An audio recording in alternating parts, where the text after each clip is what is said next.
আন্তর্জাতিক মাদক এবং পাচার বিরোধী দিবস উদযাপন করা হচ্ছে রাজ্য জুড়ে।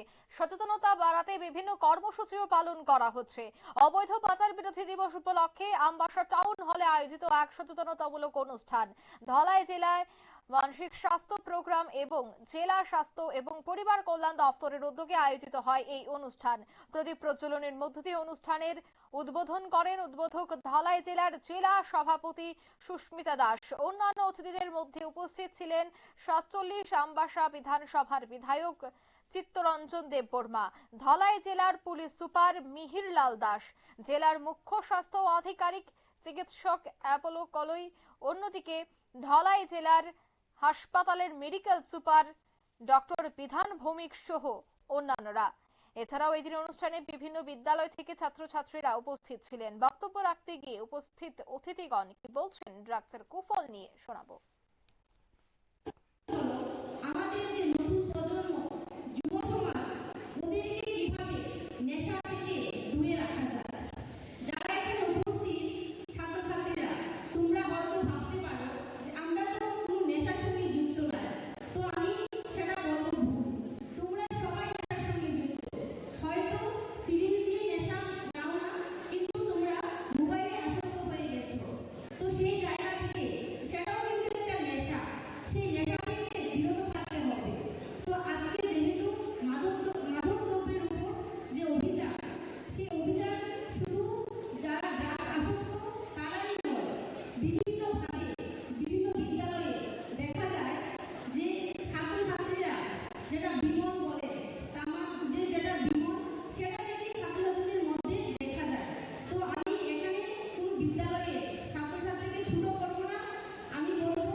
আপনারা শুনলেন তাদের বক্তব্য। আমবাসা টাউন হলে এই অনুষ্ঠানের আয়োজন করা হয়, সচেতনতামূলক কর্মসূচি পালন করা হয় এবং সচেতনতামূলক কর্মসূচির মাধ্যমে আগামী দিনে যেন প্রত্যেকেই নেশা জাতীয় সামগ্রী থেকে দূরে থাকেন এবং তার কতটা কুপ্রভাব রয়েছে এই বিষয়টা সম্পর্কেও যেন গোটা সমাজে অ্যাওয়ারনেস ছড়ানো যায়। সেই বক্তব্যের মধ্য দিয়ে ঠিক এই কথাটি তুলে ধরলেন বক্তারা। নিয়ে নিচ্ছে ছোট্ট একটি বিজ্ঞাপন বিরতি, সঙ্গে থাকুন।